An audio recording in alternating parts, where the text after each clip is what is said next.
Alright y'all, so let's go ahead and jump right into this haircut tutorial. Right here I'm using my Slimline Pro LIs, and I'm going to go ahead and create my first guideline, kind of going in the shape of the client's head.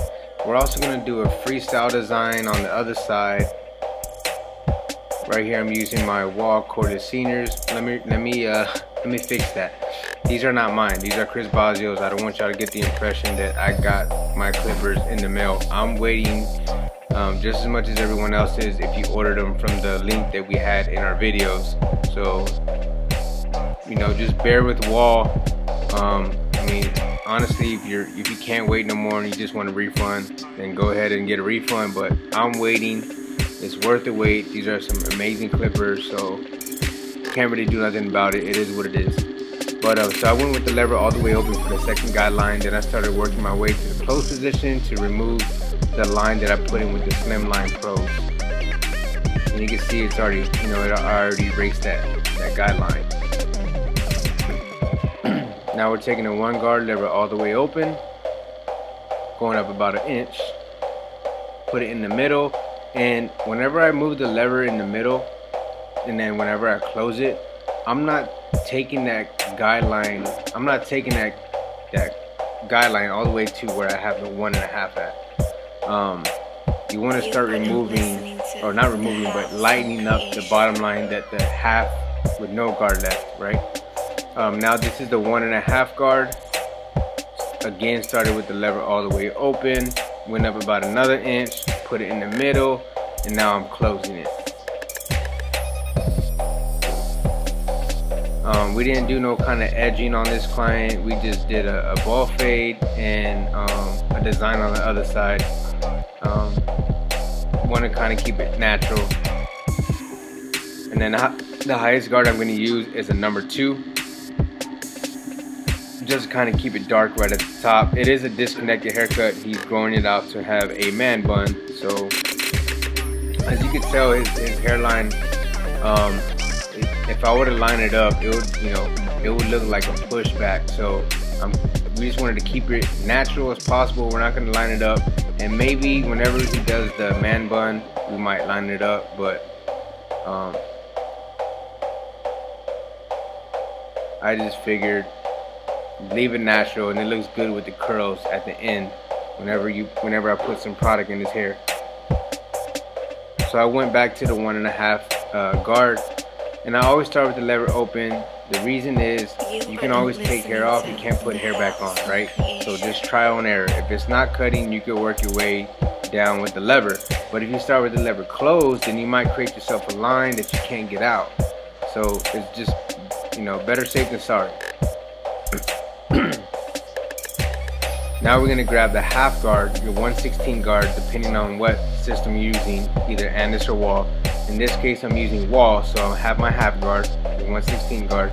And I started with the lever all the way open. And now you can tell that that half guard is going to bring the fade together. And then you just, you know, close it, put it in the middle, and then close it, and just have, like, you know, do some lever play to remove that line all the way out. And as you can tell, that's a blurry fade.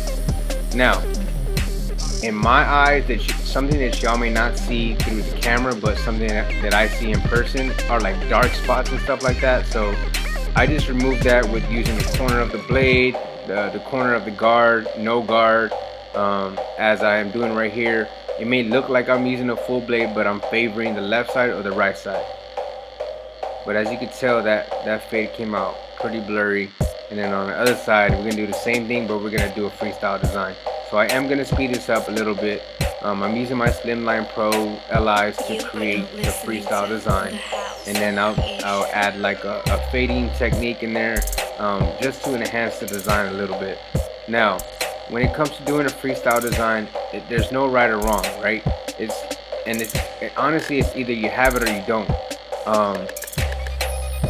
It's just kind of whatever comes to mind, right? Now, it is kind of different whenever you're doing it on paper or when you're doing it on actual hair. Now, when you're doing it on hair, you're actually erasing. So once you make that line, it's in there.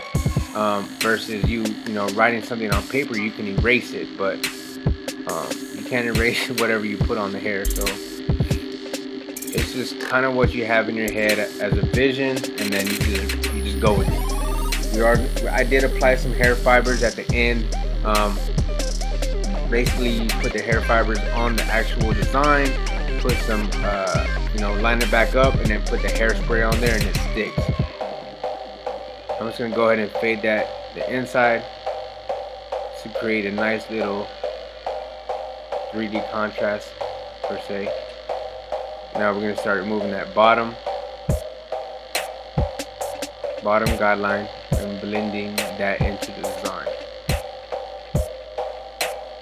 You are now listening to the House of Creation. But honestly, guys, it's your own creativity. It's an art, so there's no right or wrong when it comes to doing designs. I would say get down the basics of a fade first before you jump into another category like doing freestyle design. You want to make sure you can get a nice fade down, and then maybe like a hard part with like a comb over. And whenever you start doing stuff like this, you just want to make sure you have the basics down. And I sped it up on this side because you do the same steps.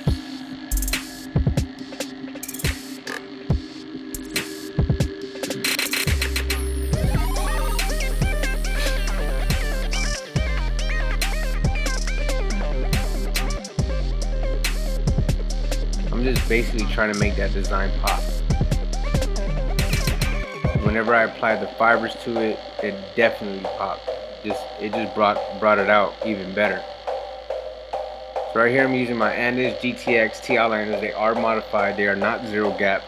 And whenever I say modified, I mean because that plastic piece is cut off. So, but with doing this, you lose the Andis factory warranty. So if you don't want to lose that, then don't do this to your trimmers. Honestly, it's just for looks. It is easier to get around the ears and the mustache area because the machine is not resting on the client's nose. But it honestly is for looks too. So, it's just personal preference. My trimmers are adjusted, not zero gap. I'm just using those corners because these do hit a lot closer than the slim lines. So I'm just, enhancing that line a little bit, going against the grain, going down on the lines. That way I can make it a little cleaner. And I do pass the shaver on it.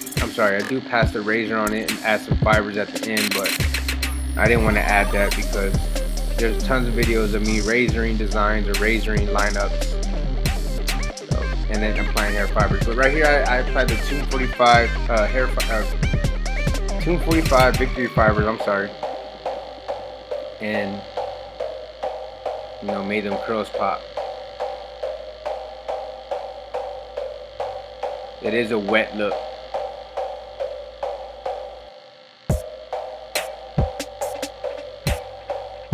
I think this cut came out dope. Shout out to my client for allowing me to do this and shoot a video. He's pretty hyped about the video. So I hope you enjoyed it, though, buddy. There it is. There's the finished product. I hope y'all enjoyed this. Hope y'all learned something from this video. Make sure you subscribe, share, and comment. Team Gifted. Stay gifted.